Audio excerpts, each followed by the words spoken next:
Les vengo a presentar mi libro, pero también retomando lo dicho por Tere, les quiero contar un poquito sobre mi camino emprendiendo para que conozcan qué hay detrás del currículum.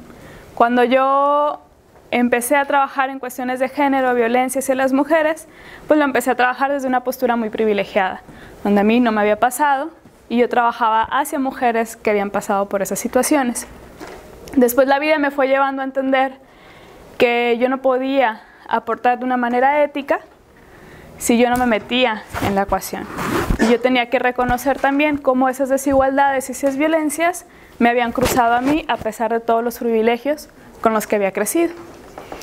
Empecé a trabajar en la Embajada de México en Suiza y aunque yo no estaba en el área que atendía a las mujeres sobrevivientes de violencia, me tocaban de rebote y ahí emprendí las misiones de protección que se dan en los consulados a connacionales mexicanos que viven en el extranjero. En Suiza se quitaba la nacionalidad a las mujeres y hombres mexicanos que adquirían la nacionalidad al casarse con una persona suiza.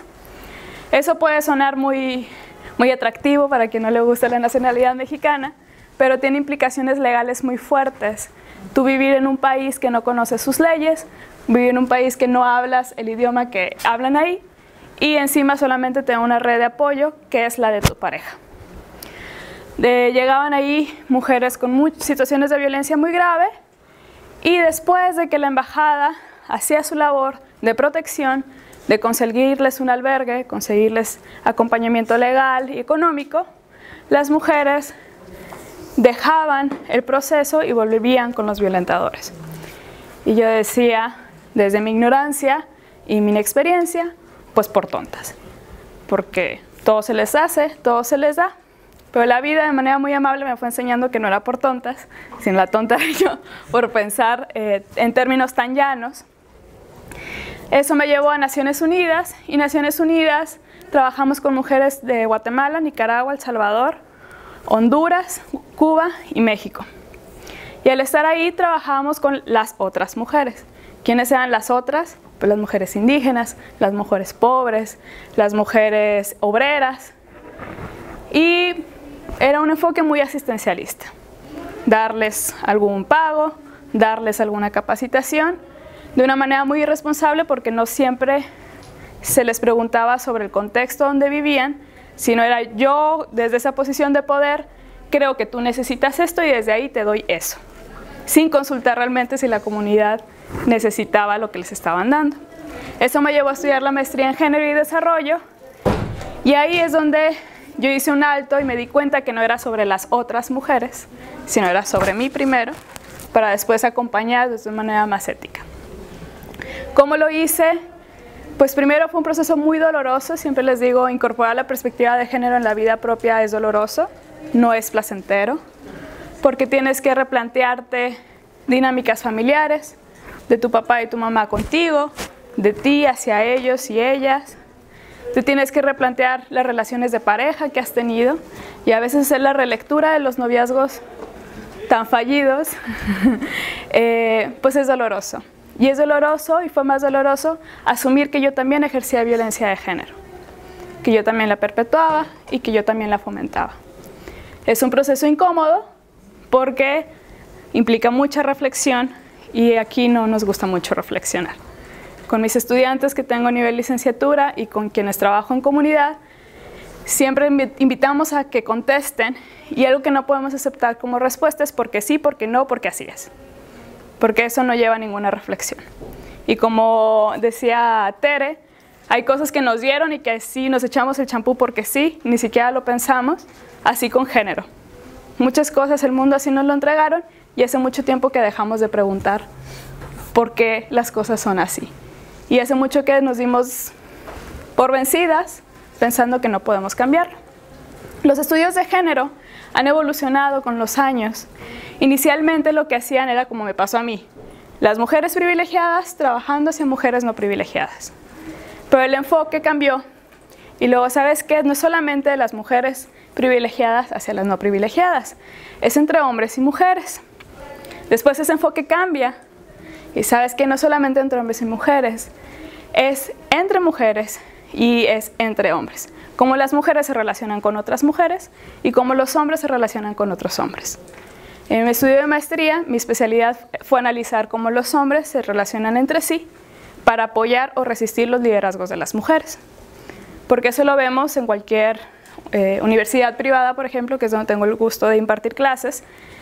Y una vez eran más de 100 estudiantes, les dije, ¿quién de aquí su papá le paga la carrera? Y todas levantaban la mano. ¿Quién de aquí su papá ha ido a alguna marcha en contra de los feminicidios? Y nada más una levantó la mano. Entonces esa dicotomía a mí me llamaba mucho la atención, porque decía, no voy a llegar muy lejos en el análisis si termino diciendo que los hombres son opositores, porque en ocasiones lo son y en ocasiones no. Y en ese análisis hay que ver cuándo se oponen y cuándo no. Entonces, esa fue mi línea de investigación, fue muy apasionante, porque también me analizaba. Yo decía, mi papá es yo creo que fue el primer hombre que me apoyó tanto, pero también fue un gran opositor. Entonces, analizar cómo funcionaban esas dinámicas en mi casa y después llevarlo a otros contextos. Yo analicé el liderazgo de 23, ese número me persigue, de 23 mujeres indígenas en Oaxaca, en comunidades de usos y costumbres, en donde estaba prohibido por ley que una mujer ocupara el puesto equivalente a ser alcaldesa. Pero en esos casos los hombres habían cambiado incluso la ley y los usos y costumbres para que ellas llegaran. Entonces contradecía pues esta postura simplista de decir que todos los hombres son opositores. Entonces específicamente me centré en ellos. Y después la perspectiva de género, ya vimos que hombres con hombres es todo un tema de estudio. Hombres y mujeres es otro tema de estudio. Y un tema de estudio muy poco explorado desde los estudios de género es cómo las mujeres nos relacionamos con otras mujeres, partiendo de mandatos, partiendo de expectativas. Yo en particular me enfoqué cómo las mujeres líderes se relacionan con otras mujeres líderes, porque me tocaba ir a los foros como estamos hoy, pero en otros mucho más formales, y las mujeres líderes estaban ahí sentadas, terminabas tu ponencia y te vas, y entre ellas no convivieron y tampoco convivieron con la gente que estaba. Entonces yo decía que qué interesante sería ver cómo son esas dinámicas, e hicimos un documental, para el otro lado, el documental de Tomadoras de Decisiones, donde documentamos a 23 mujeres líderes a nivel comunitario, que allá andan 2 al fondo, y grabamos su aportación a la comunidad, pero también hicimos un modelo de convivencia donde las mujeres desactivaran los mecanismos de envidia que tienen hacia otras mujeres. Y cómo esos mecanismos de envidia pues son maravillosos porque nos mantienen separadas. Y es una gran trampa estar separadas. El documental lo empezamos en el 2014. ¿Y por qué lo empecé? Pues porque yo regresé a Inglaterra con muchísima teoría y todo quería explicárselo a todo el mundo desde la teoría, y amistades muy queridas como Lore y Leo pues me escuchaban, pero gente que no fuera mi amiga pues no se sentaba conmigo 2 horas a discutir conceptos. E incluso había pues, regresando que la gente no reflexiona, 2 o 3 argumentos que se hayan escuchado en Instagram, en Facebook, en Arjona, te lo dicen y ya está, ya no hay más reflexión. Entonces yo compartiendo esto con Leo y Lore me dijeron, está bien chido Elena, pero no se entiende, o sea no es fácil de digerir. Entonces con ellas encontré una alianza para hacer un documental, un producto creativo y comunicar esto de manera más efectiva. Entonces usamos el testimonial de 23 mujeres líderes para explicar desigualdades y explicar sus aportaciones a la comunidad y explicar cómo podemos relacionarnos entre mujeres líderes de manera distinta.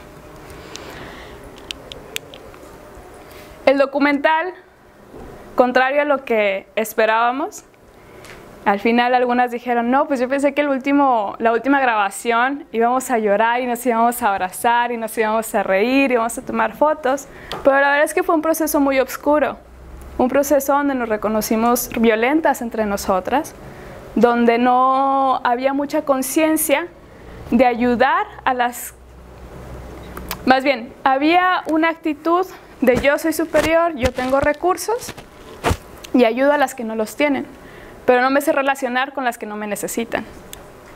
O sea, no me sé relacionar con otras mujeres líderes. Entonces, todo eso a mí se me quedó atoradito en el corazón y en la panza, y busqué una manera de digerirlo, y una investigadora del TEC de Monterrey, Mariana Gabarrot, me dijo: yo quisiera saber qué te hizo el documental a ti, porque cualquier persona que investiga termina siendo transformada por su investigación. Finalmente investiga algo que ya empezó, que hay algo que le resuena a ella misma. El libro son esas reflexiones que se dan a raíz de ver a las mujeres relacionándose entre ellas como líderes.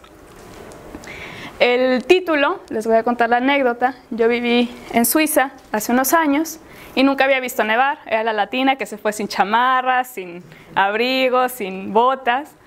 Y un día nevó y allá amanece muy tarde cuando es invierno. Amanece como a las 9 y se mete el sol como a las 4 o 3. Y dura bien poquito el día. Y ese día vi que había nevado. Me emocioné mucho, fui a desayunar, trabajé, regresé, allá se acostumbra a la siesta. Entonces regresé, tomé mi siesta. Cuando me desperté, volteé hacia la ventana y yo admiro bastante la naturaleza. Y vi que estaban nevados los árboles, así súper pesados.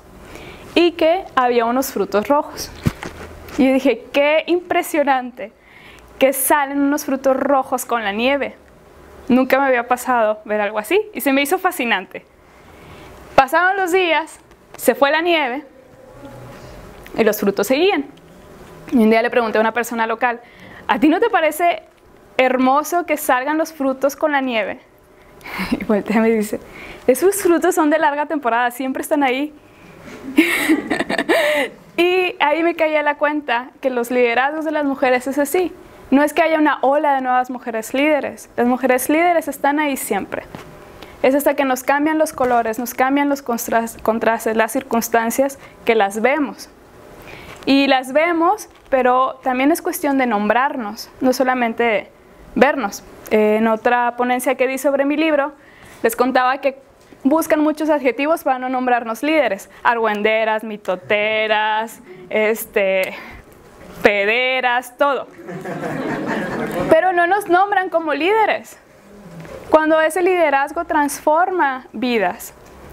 Entonces, el libro, por eso se llama Los frutos rojos, Mujeres Líderes, porque hablo sobre esos liderazgos que están aquí y ahorita estoy segurísima que todas ustedes tienen un liderazgo que lo ejercen. Pero por ahí, desde también la mala educación que hemos recibido de no decir lo que hacemos, o no hacerlo muy alto, o que no se vea como muy ostentoso, pues no mucha gente se entera de que vemos muchas mujeres líderes transformando donde vivimos. ¿Qué es el libro? ¿Qué van a esperar? Imagínense uno de esos cuartos donde está lleno de espejos y se pueden ver de cualquier ángulo. No así como el que les gusta, el espejo que sí se ven bien, sino de ese cuarto de espejos se ven incluso de esos ángulos donde menos les gusta. Alcanzan a tener la visión completa de esa parte que les incomoda, ese ángulo que no está bien. Ese es el libro. El libro les va a ofrecer reflexiones para que ustedes se vean dentro de esas reflexiones. Y van a ser reflexiones no gratas. Y al igual que el documental, no es un libro que apapacha. Es un libro que llama la atención y llama a la responsabilidad. ¿Qué es lo que propongo? Propongo nuevas formas de convivencia entre mujeres. Y para tener nuevas formas de convivencia entre mujeres es necesario aceptar y reconocer cuáles son las tradicionales, para entonces no caer ahí. ¿Cuáles serían las tradicionales? Las tradicionales sería hablar siempre sobre la apariencia de otras mujeres, siempre sobre cómo se ven. Esa conversación, pasar al otro lado y preguntar otra cosa. ¿Cómo te fue hoy en tu trabajo? ¿Qué fue lo último que lograste? Con una chica de 10,000 mujeres, otra líder, me decía que fue a un foro y que muchas de las conversaciones fueron de mujeres de muy alto rango, emprendimientos muy altos.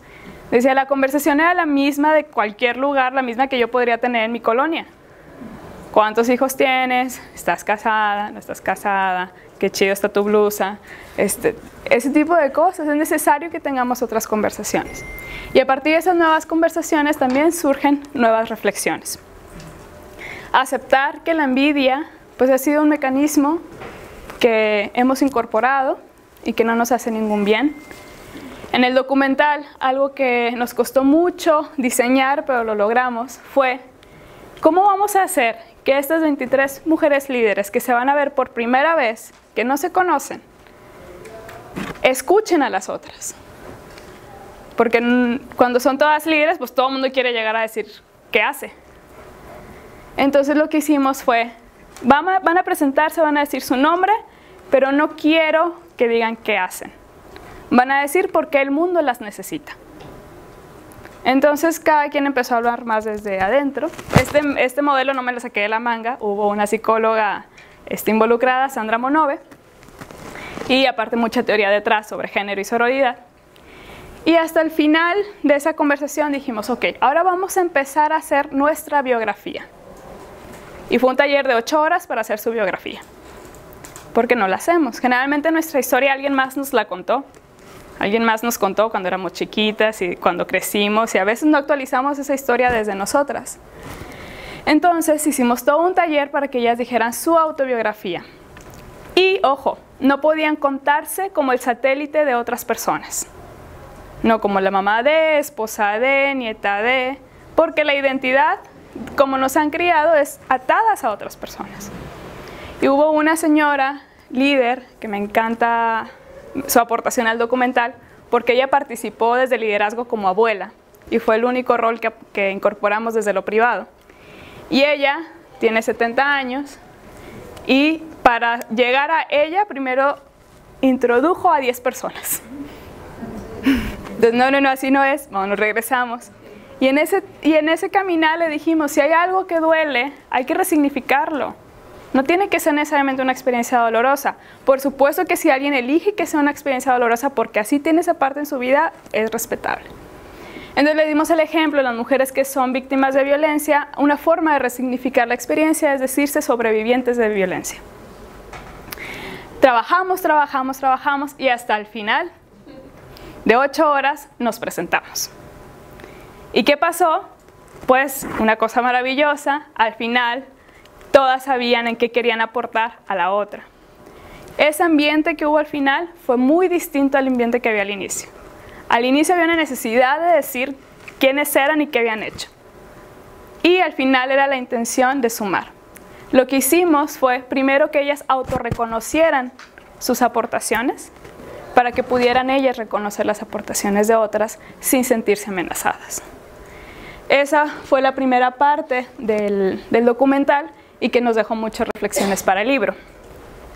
Otro aprendizaje muy doloroso y en el que ahondo es cómo romantizamos los liderazgos. Yo soy Elena, soy líder, muevo comunidad y luego me empiezan a hacer una figura súper romántica de Elena, que nunca se equivoca, que todo le sale bien. Y el momento que Elena se equivoque, ya valiste. Entonces, como mujeres líderes, que aparte tenemos una sobreobservancia distinta a los varones líderes, no se nos permite equivocarnos. Y son bien poquitos los liderazgos que aguantan ese tipo de sanciones. Entonces, no tenemos condiciones para fomentarlos. Y si queremos más mujeres líderes, pues tenemos que asumir cómo vamos a deliberar una retroalimentación o una crítica sin sancionarla. En el libro también les cuento una anécdota muy dolorosa, pero que fue lo que yo creo más me caló hondo para hacer el libro. El documental se hizo con fondos propios, o sea, de nuestra bolsa, nuestro tiempo, nuestro todo, y la BMA, que fue la casa productora, su tiempo, su energía, sus recursos. El día del lanzamiento, ojo también lo que pasa con las mujeres líderes, yo hablé al Museo de Historia Mexicana, que es donde lo presentamos, y les dije, ¿sabes qué? Son 23 mujeres líderes, tu auditorio de 170 personas se me va a llenar así. No, esos eventos nunca se llenan. Le dije, pero este se va a llenar. No, sería una cosa así, extraordinaria, algo insólito si se te llena. Y hasta me hizo sentir mal, dije, pues a lo mejor yo acá estoy bien alucinada con mi documental. Y le dije, bueno, está bien, ¿qué pasó? Que evidentemente a las 7 en punto afortunadamente se llenó, que era la hora que iba a empezar, o las 8, y cerramos la puerta y se quedó mucha gente afuera. Sí, y luego me decían los de, oye, pues diles qué otra fecha. Y yo, si me dices ahorita una fecha, salgo y les digo y lo hacemos. Ay, es que yo no te puedo decir, bueno, muchas cosas. El caso es que había quienes se ponían muy altaneras y altaneros en cuanto a la entrada. Hubo agresiones muy fuertes en Facebook, que dije, qué interesante, ¿no? que este documental es de reconocer a las mujeres líderes y hay este tipo de contrarrespuesta. Y en el documental duró 1 hora 11 minutos con muchos esfuerzos, cuando la primera edición duró más de 2 horas. Y tuvimos que sacar ciertas infografías de impacto. Es decir, decíamos, fulanita ha llegado a tantas personas, Entre todas ellas tenían perfiles diversos y entre ellos algunos que cruzaban con posible discriminación. Y uno de los perfiles que quitamos caló muy hondo y desde la lectura de personas que han vivido discriminación por ser de la comunidad de la diversidad sexual y de género, fue considerado un acto de discriminación. Hubo una respuesta de mucho dolor de parte de la persona en cuestión. Después pudimos sanarlo, lo hablamos. Pero ella me dijo, quiero compartirte que la decisión de la comunidad en Nuevo León, feminista, de la comunidad LGBT, fue hacer un comunicado público en contra del documental. Y yo dije, qué impresión. Como si yo hubiera querido usar mis recursos para dañar a alguien. Y como si la puerta no estuviera siempre abierta para decirme, Elena, la regaste. ¿Por qué hacer un desplegado público en contra de una iniciativa que puedo haber recibido una retroalimentación distinta, como sí pasó afortunadamente antes de llegar al comunicado? Pero eso me hizo pensar sobre cómo romantizamos los liderazgos y cómo tenemos cero margen de error. Y yo no creo que yo hubiera podido tolerar un desplegado así. Yo hubiera metido el documental a un cajón y mi liderazgo a un cajón y me pongo a hacer huertos o alguna otra cosa, pero ya no exponerme tanto.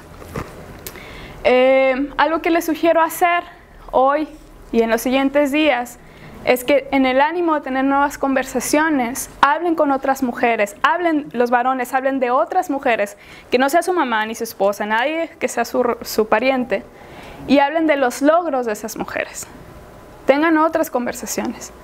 Y algo que yo me siento orgullosa, y regresando a lo que decía Tere sobre la recomendación de Susi, de medir, la manera de medir mi impacto pues es diversa y a veces muy abstracta, pero yo hasta el día de hoy he empleado a más de 10 personas y no de mi bolsa, no de mi consultoría, sino les consigo consultorías o trabajos en otros lugares, recomendando su labor, recomendando lo que hacen, y eso lo podríamos hacer todas. ¿Qué sigue? Pues liderazgos de mujeres es ahorita algo que se está prestando mucha atención. Este libro es para ustedes que ejercen liderazgo desde donde sea que estén, pero hay mujeres políticas muy interesadas. Entonces el lunes me voy a Aguascalientes a hablar con las mujeres del Congreso de Aguascalientes sobre sororidad, porque las mujeres tenemos que desaprender, lo que decía Ana Tere, desaprender los mecanismos de enemistad y aprender nuevos mecanismos de convivencia. Y desde ahí jalar, saber cuándo es una causa común y cuándo es una causa que sí es distinta, pero entender desde dónde la otra está opinando. También otra norma de convivencia es dejar de pensar que las mujeres solamente actuamos por envidia. Me dice una crítica, por envidiosa. Pues como si no tuviéramos una postura crítica, como si no fuéramos reflexivas e inteligentes para hacer un comentario de ese estilo. Entonces dejar de vernos como fuentes inagotables de envidia. Y cuando dejamos de hacer eso, nos podemos ver como reflexivas, nos podemos ver como críticas, como inteligentes. Y esa es la apuesta del libro. Bueno, ese es donde está en venta. Se los paso al final. Estos son mis datos de contacto. Todos los contesto yo. Elena Olascuaga en Facebook, en Twitter, que nunca lo uso, pero ahí estoy también. Torres Olascuaga es mi WhatsApp y mi correo y mi mail institucional. Y pues es todo. Muchas gracias.